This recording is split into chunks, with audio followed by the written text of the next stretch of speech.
बहुत समय पहले की बात है।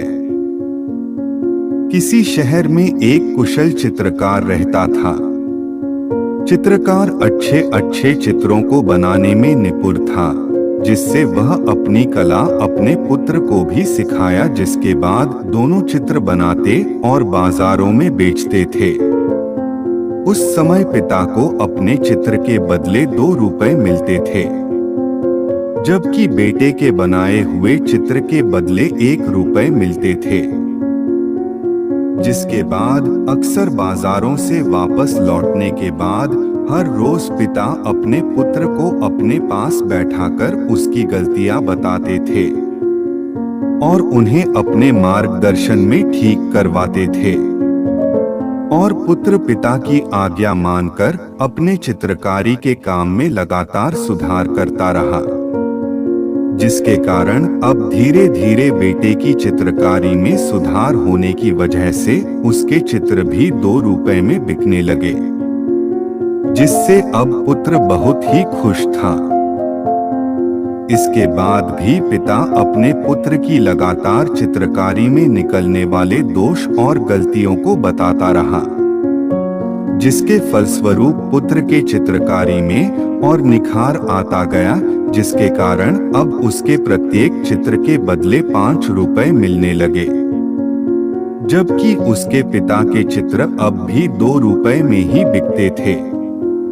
इसके बाद भी उसके पिता ने अपने पुत्र की गलतियां बताने और उन्हें सुधारने का काम बंद नहीं किया, जिसके चलते एक दिन पुत्र ने झुंझलाकर अपने पिताजी से कहा, आप हमेशा मेरी चित्रकारी में गलतियां ही निकालते रहते हैं। अब तो मेरी कला भी आपसे अच्छा हो गया है। तभी तो मेरे बनाए चित्र 5 रुपए में, जबकि आपके चित्र अभी भी सिर्फ 2 रुपए में ही बिकते हैं।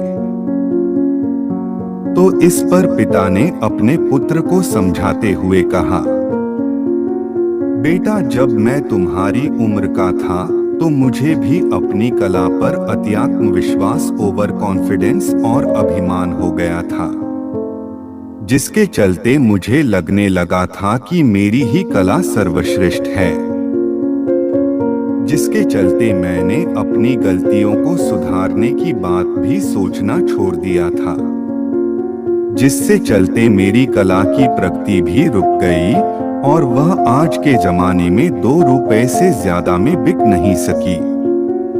और मैं नहीं चाहता कि जो मुझे अपनी कला पर घमंड हुआ था वो तुम्हें भी हो, इसलिए मैं तुम्हारी गलतियों को लगातार सुधारने की बात करता हूँ, जिसके चलते तुम्हारे कला में और निखार आ जाए।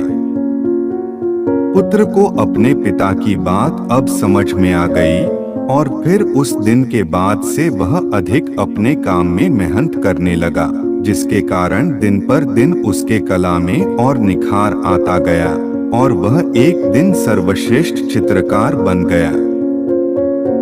जैसा कि हम सब जानते हैं कि मेहनत का फल हमेशा मीठा ही होता है, इसलिए हमें जब भी कुछ सीखने का मौका मिले तो हमें अपने ज्ञान का अभिमान नहीं करना चाहिए, क्योंकि अक्सर लोगों को अपनी गलती कभी भी दिखाई नहीं देती है और लोग अक्सर खुद को अपने आप से ही सर्वश्रेष्ठ मान लेते हैं। ऐसा करना कदापि एक भूल होती है, इससे हमें बचना चाहिए।